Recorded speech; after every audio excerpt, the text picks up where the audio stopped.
Buongiorno, ben ritrovate, ben ritrovati, nuovo appuntamento con 7 in punto. Questa mattina, pensate un po', parliamo di libri. Voi direte non c'è niente di nuovo, sì, ma lo facciamo con una persona che di mestiere non fa lo scrittore proprio, ma si diletta, addirittura si è riservato del tempo anche nell'ambito della sua professione per poter realizzare le sue opere. Oggi parliamo della sua ultima fatica, però attenzione perché è una puntata un po' particolare, perché di fronte a noi abbiamo un professionista che si dedica alla scrittura, ma è un professionista anche che ci chiarirà alcuni aspetti relativi ad una situazione di cui si sta parlando molto in questo periodo, si chiama ecobonus o sisma bonus che dir si voglia, per cui ci fornirà alcuni particolari che chiariranno tanti aspetti di questa ennesima situazione un po' all'italiana, in cui le procedure sono estremamente complicate. Ma andiamo subito a salutare e a ringraziare di essere con noi l'architetto Claudio Pepe. Buongiorno a lei. Buongiorno ai suoi telespettatori. Grazie di essere con noi. Anzitutto la prima domanda che sorge spontanea, un architetto che non è che scriva libri di architettura, no. Tutt'altro argomento, come mai? Come mai? Io non cito il nome per una questione di concorrenza, sto scherzando ovviamente perché non mi metto a paragonarmi, va bene, con certi scrittori, però chi ha vinto il premio Strega ultimo? Sì. Un architetto, quindi è normale. Ci sono moltissime persone che si mettono a scrivere e chi magari ha un po' di attenzione dal punto di vista intellettuale, della sua esperienza, ecco, di vita tra i libri, questa passione qua magari riesce anche a portarla a termine attraverso la pubblicazione poi dei romanzi. Ecco, io quindi quando mi sono laureato scrivevo qualcosa come architetto, perché ho fatto diversi restauri anche in centro storico a Venezia, abbiamo fatto anche delle sperimentazioni sulla salinità, sui problemi del sale, va bene, rispetto ai materiali, e su quello ho scritto praticamente su diverse riviste, va bene, alcuni, diciamo così, concetti di tipo strettamente professionale, ecco. Ma la mia passione è sempre stata quella, in realtà, di raccontare storie, ma non storie fine a se stesse, perché arrivi a una certa età, permettetemelo, non sono un ragazzino, va bene, arrivi a una certa età e non è che stai là a metterti a raccontare, che so, la storia di due innamorati, così, che due persone che si vogliono bene, eccetera. Cerco sempre nei miei racconti di trovare un filone che abbia, diciamo così, il carattere generale su un tema che può interessare tantissime altre persone. Ecco, quindi io scrivo dei romanzi, ma con uno sfondo ben preciso, diciamo dietro alla storia in sé, che comunque è sempre una storia romanzata, quindi interessante, che io cerco di rendere ovviamente interessante, va bene, c'è però poi il tema, diciamo così, importante, per esempio nel mio primo romanzo, che posso farlo vedere? Certo. Ecco, Come amare il paradiso, io qui ho affrontato il tema della omosessualità tra le donne, ovviamente in un contesto particolare, eccetera, che insomma mi dicono che il libro ha venduto un sacco di copie. Adesso, a distanza di 1 anno e mezzo, hanno pubblicato questo secondo mio romanzo e questo affronta un tema che è un po' più delicato, anche se il primo, insomma, è ambientato nel mondo siriano, era comunque un libro un po' tosto, ecco. Mentre questo qui affronta, diciamo, il tema della pedofilia nella Chiesa.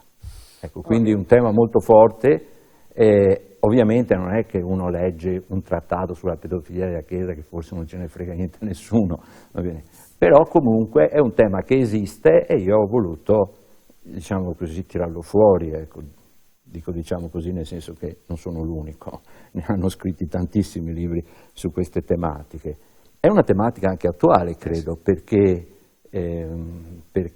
ne stanno discutendo negli alti vertici ecclesiastici. Credo che Bergoglio sia uno dei primi che sta facendo tutto, io dico, non quello che si dovrebbe fare, ma tutto quello che può o che riuscirà a fare, ecco.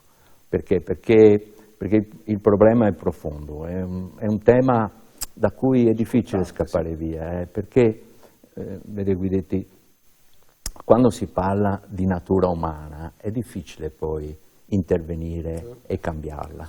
Ecco, quindi questo è. Per cui anche chi ha la grande volontà, come il Papa attuale, di risolvere questo tema, in realtà poi si scontra anche lui con tutte le problematiche che il tema stesso contiene. Ecco, sì, e poi soprattutto, appunto, come diceva lei, non è una problematica nuova, è una questione che si trascina da anni, ma che comunque questo Papa ha il merito di aver voluto affrontare, insomma, certo, dopo per carità certo. I modi e i tempi saranno quello Certo. che saranno, perché sappiamo anche che è un tema molto delicato. Ultimamente è uscito anche un film americano molto interessante, l'Operazione Spotlight, che proprio descriveva questo lavoro giornalistico. Ha vinto l'Orso in Germania, e devo dire, anche se magari, diciamolo tra virgolette, va bene, poi vedremo come va a finire, comunque siccome è un libro sì coraggioso, ma è un libro di cui non ci si deve preoccupare, io ne ho mandato una copia a lui e mi hanno anche risposto, ringraziandomi di averla ricevuta. Ecco, quindi insomma è una cosa che si può dire, raccontare senza nessun problema, cioè non ci sono segreti particolari, no? Per cui non uso la parola ci si deve vergognare o ci si deve nascondere. Ecco. No, ovviamente la storia è imbastita con due protagonisti, il ragazzo che si chiama Simone e la ragazza che si chiama Veronica. Sono due ragazzi che vanno a questo incontro del Papa, appunto, di Bergoglio del 2018, quindi robe recentissime. Prima di questo incontro però vanno a fare un giro con altri compagni su alcune parti belle di Roma. L'incontro con il Papa era al Circo Massimo e arrivano poi a fare una visita anche nelle catacombe. Lì, per una serie di circostanze che io ovviamente non racconto ai suoi ascoltatori, si perdono appunto in mezzo a queste catacombe e rimangono soli per una notte intera e anche per il giorno dopo. Lì ne succedono di tutti i colori, incontrano dei personaggi importanti, in cui io affronto anche lì il tema del cristianesimo, dei primi cristiani che sono stati dentro queste catacombe, eccetera. Si parla molto anche di San Paolo, va bene, di chi è, com'è, eccetera. Va bene. E però loro in questa esperienza scoprono due cadaveri. Sono due ragazzi giovani, intorno ai 10 anni, il periodo in cui si fanno le comunioni, e lì nasce poi tutta la storia, diciamo, del giallo, ecco, di questo romanzo. Dentro a questa storia, che poi è anche una storia di sentimenti, perché questi due ragazzi si trovano in difficoltà e nel superarla, diciamo così, trovano una compiacenza tra loro che sfocia anche in amore, seppure insomma i tempi sono molto stretti e brevi, però nasce questo sentimento. Poi sappiamo che nei ragazzi di 18 anni questi sentimenti esplodono anche nel giro di poche ore, certo. Ecco, e questi due ragazzi si trovano appunto ad avere questo momento così di entusiasmo tra loro, però poi succedono dei fatti che io adesso non racconto perché sennò racconterei il romanzo. Senta, colpisce molto la scelta del titolo, cioè in tempi non sospetti La stagione del diavolo ci poteva suggerire qualcosa, insomma, di abbastanza intrigante, ma al giorno d'oggi, in piena emergenza sanitaria, che purtroppo sappiamo, la stagione del diavolo potrebbe essere riferita anche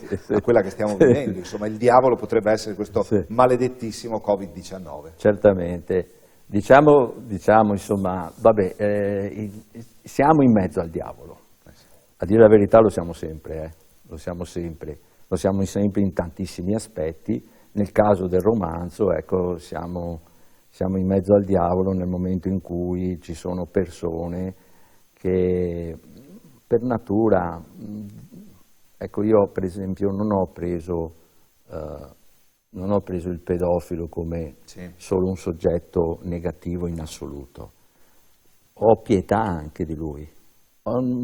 È difficile usare la parola comprensione, però si può capire. Anche la storia dietro queste persone. Si può capire. Allora, ci sono delle persone che come noi ovviamente hanno una vita normale, hanno i loro istinti, i loro desideri, e che però per regole che sono, io ritengo sbagliate, ecco perché dico Bergoglio sarà difficile ma dovrebbe risolvere questo tema, per queste regole che gli sono imposte loro poi si esprimono in questi atteggiamenti negativi, ecco, chiamiamoli così intanto per fare un po' così senza dire cattive parole.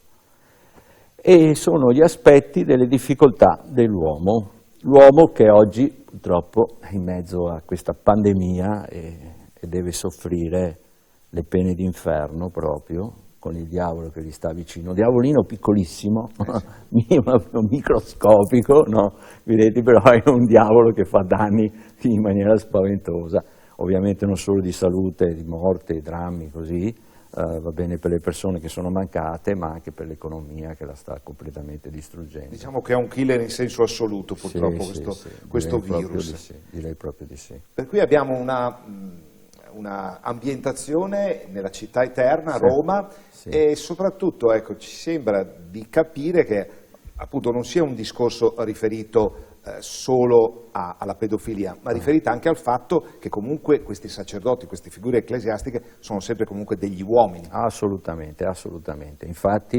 nel racconto io cito tutta una serie di aspetti psicologici, no? Espressi da queste persone che hanno agito in questo modo e di cui ovviamente si sono pentiti, perché non sono dei criminali seriali, sono persone che hanno nella loro natura i loro bisogni e questi bisogni purtroppo si manifestano perché per natura appunto non si può pensare che non si manifestino, però poi in determinate circostanze vanno oltre a quello che è la normalità. Certo. Ecco, due persone che si incontrano e che si amano, un conto, andare a esprimere i propri desideri, i propri sentimenti anche sessuali nei confronti di ragazzini o ragazzine, questo diventa una questione drammatica. D'altra parte loro si trovano in quelle condizioni, non hanno la possibilità di sposarsi, non hanno la possibilità di condividere un amore pieno. Ecco. Quindi è da qui il loro dramma, perché poi anche per loro è un dramma vivere in quelle condizioni. Quello indubbiamente, senz'altro, e soprattutto appunto diciamo esprimere sessualmente quelli che sono i propri desideri nei confronti di un interlocutore o interlocutrice che non può comprendere questo perché è ancora troppo giovane, ancora, per cui è anche diciamo un salto bestiale e terribile nel buio da parte anche di questi bambini e bambine, ragazzini e ragazzine che dir si voglia, insomma. È un qualcosa sempre comunque contro natura, con tutto il rispetto insomma, che vogliamo avere nei confronti anche di persone comunque. Sappiamo purtroppo la società come li tratta, sappiamo anche un pedofilo in carcere è meglio non mandarglielo perché insomma sappiamo che diciamo, esiste una seconda giustizia che crede di far giustizia con una sommarietà che insomma, certo, è vero che anche tante famiglie sono state rovinate da storie terribili e tante persone sono state anche rovinate nella reputazione e in tutto quello che... Ecco, io dico solo una cosa, vedete, ci sono poi dei posti dove noi dovremmo per natura essere sicuri, il Covid che ci rovinano, eccetera. La Chiesa dovrebbe essere uno di questi, cioè consegnare i propri figli in una comunità ecclesiastica dovrebbe essere il posto più sicuro per loro.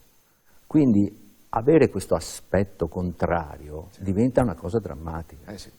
Perché se lo mando in un posto dove so che ci sono dei mezzi banditi, eccetera, mi posso aspettare anche di tutto. Però in quel caso là la mia buona fede viene completamente distrutta, ecco, da questi eventi.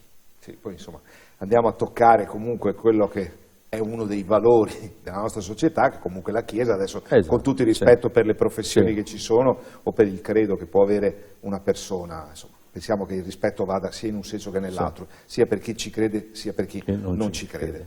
Per cui insomma ecco, la stagione del diavolo, una domanda che inevitabilmente le facciamo, si diceva che l'italiano legge poco, però grazie a questa pandemia, diciamo grazie molto virgolettato, stiamo riscoprendo anche quel piacere, cioè di rimetterci a leggere, non so, anche solo una pagina di un libro, ma perlomeno tornare a farlo. Sì, c'è un po' questo ritorno all'editoria. Ovviamente in questo momento qua è molto frenata perché ci sono le librerie che o sono chiuse o comunque sono parzialmente chiuse e quindi sono in difficoltà anche loro nel programmare la raccolta e la consegna dei libri. Ecco, però c'è anche secondo me un momento in cui le persone stanno riflettendo sulla loro vita, si stanno chiedendo se dobbiamo correre sempre dietro i soldi oppure se abbiamo anche qualcos'altro su cui basarci per stare meglio, e la lettura è uno di questi. La cultura è fondamentale, io vivo di queste cose, non lo so, mi piace vedere i talk show, io quando vedo i talk show giro subito, ecco, per esempio, no? Vado su trasmissioni, per esempio televisive o su giornali o su libri, va bene, che mi danno sempre qualche notizia nuova, ecco, quindi questa poi è cultura. Se volete sapere qualcosa di questo tema, leggete il romanzo che... No, certo, insomma, assistiamo anche a degli spettacoli abbastanza deplorevoli alla televisione, con la gara a chi grida più forte o a chi lancia gli improperi più terribili. Non so cosa rimanga alla fine di una trasmissione così. Appunto, invece la lettura di un libro ti lascia sempre qualcosa. Certo, ti fa molto riflettere e poi è un modo anche per uscire dal quotidiano, ecco, perché quando entri in una storia e la storia diventa tua.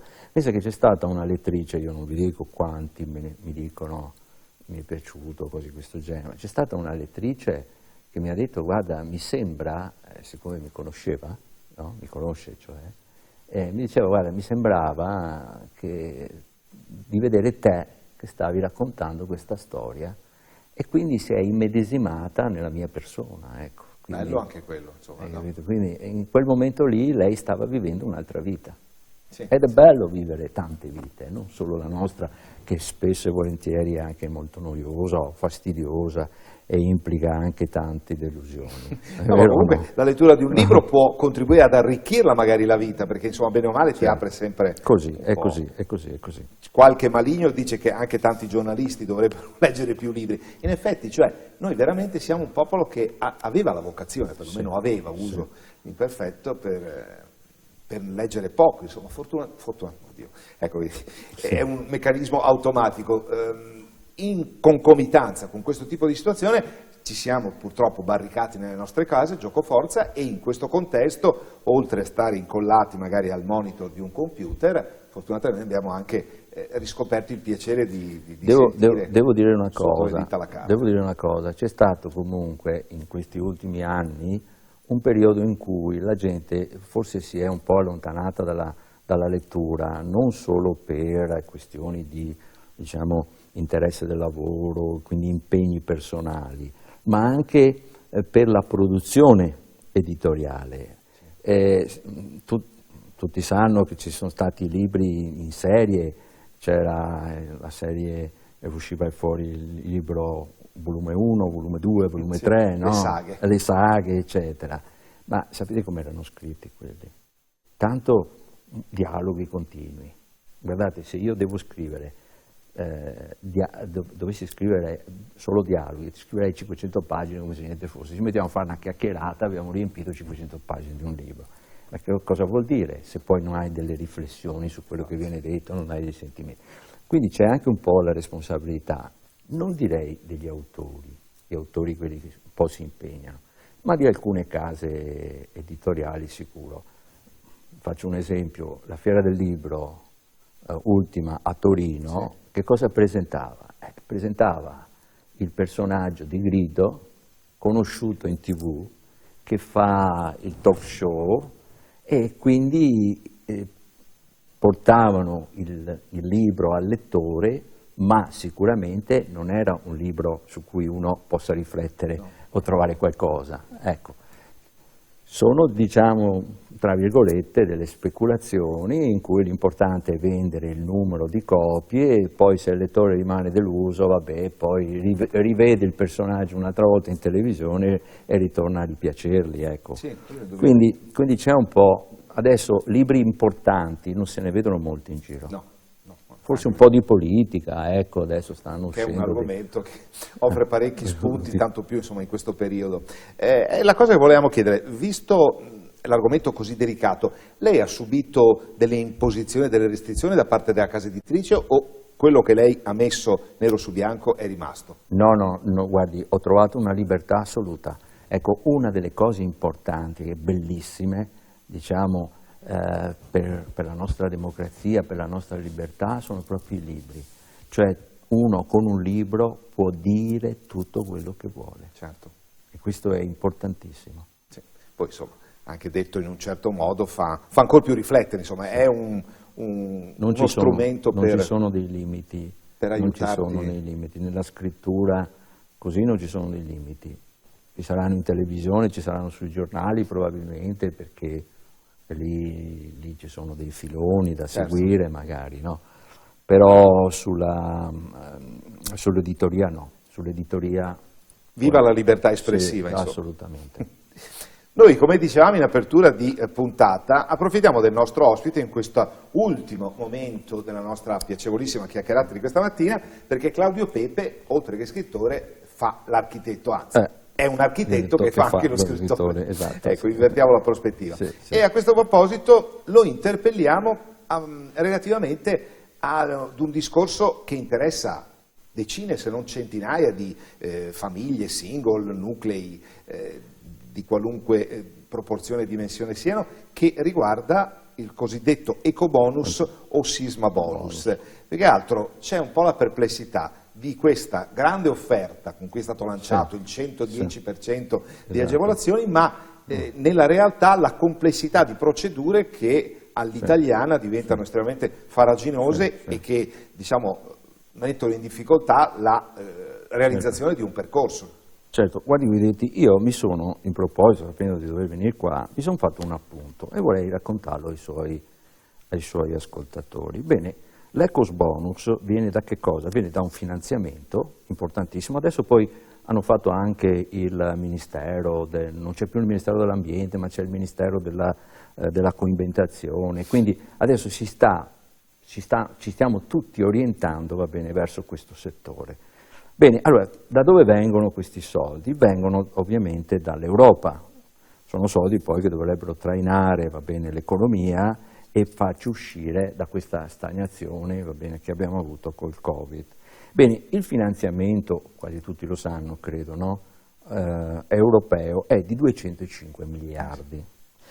Per quanto la percentuale, ci ho preso l'appunto, intanto va sugli occhi, la percentuale per l'ecobonus è del 35%, quindi sono 72 miliardi messi a disposizione dall'Europa, metterà a disposizione, la sta mettendo a disposizione, sono ancora arrivati, va bene.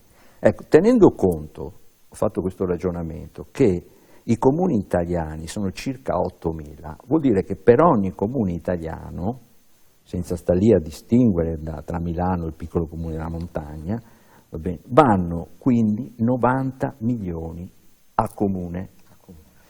Allora, se il costo medio, questo lo dico per esperienza perché ho iniziato anch'io, no, ovviamente, a verificare i costi per realizzare l'ecobonus, il costo medio, diciamo, di intervento per una singola unità immobiliare è di circa 50.000 euro.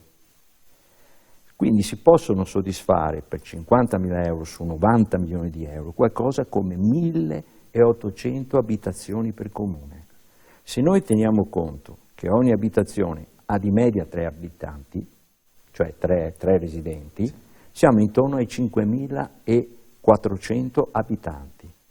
Se poi teniamo conto che il 70% dei comuni è sotto i 5.000 abitanti, noi possiamo dire che con questi soldi che arrivano, questi 72 miliardi, noi potremmo coprire tutto il patrimonio immobiliare che abbiamo in Italia. Non è poco.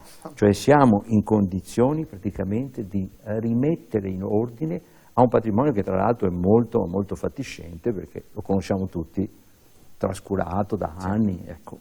Per cui questa è una grandissima occasione. Purtroppo, per ora, speriamo che le cose si risolvano, ci sono una marea di vincoli e su questi vincoli non si riesce a partire. Pochissimi casi, mi sono consultato un po' documentandomi negli altri paesi, per esempio so che in Francia l'ecobonus l'infinanziamento che gli arriva dall'Europa se lo stanno già mangiando, lo stanno utilizzando, no? Noi siamo al palo, ecco, e ancora una volta siamo la solita italianetta, va bene, lunga, stretta, no? Che arriva fino all'Africa e non si riesce mai a risolvere un problema. Ecco, quindi perdere questi finanziamenti sarebbe proprio un disastro completo, perché, ripeto, perderemmo l'occasione di risanare interamente il patrimonio immobiliare.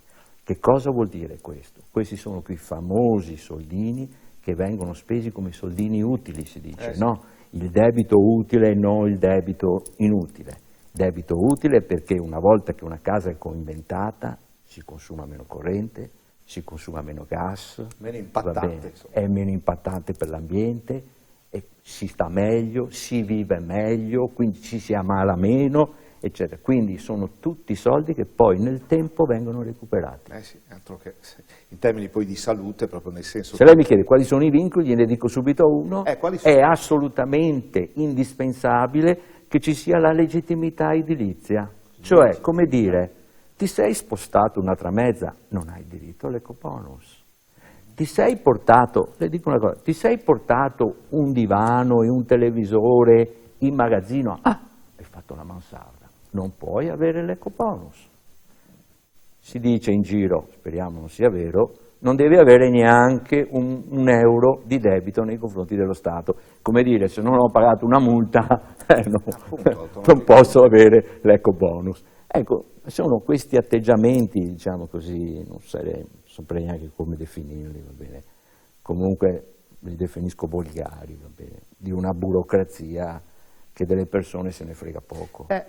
Delle persone e anche del Paese Italia, perché se si può risanare da un punto di vista delle strutture edilizie il Paese, che sappiamo quali carenze ha, certo, insomma, quando lei mi parla di abusivismo non pensiamo a certe regioni d'Italia in cui l'abusivismo è una regola di vita, insomma. Sì, ecco, dopo si incontrerebbero situazioni differenti. Sì, però dobbiamo, la nostra, Guidetti mi permette, la nostra incapacità è quella che poi è la capacità della mente umana, è quella di non sapere in alcune cose selezionare il cosiddetto politicamente corretto. Sapete che cos'è? Allora, io la parola condono edilizio non si deve pronunciare, perché è politicamente scorretto parlare di condono edilizio.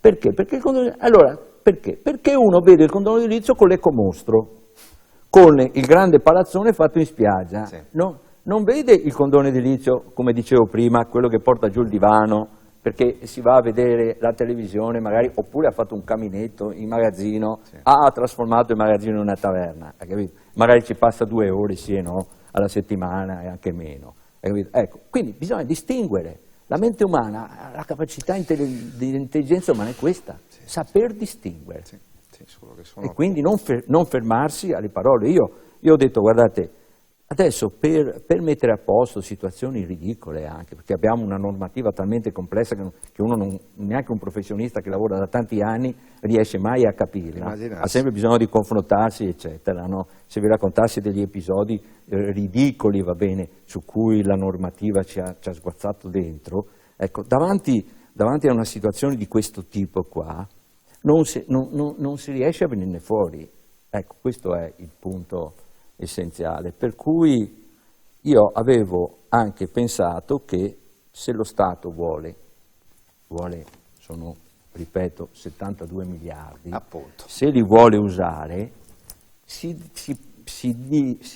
adotti degli strumenti necessari per farlo.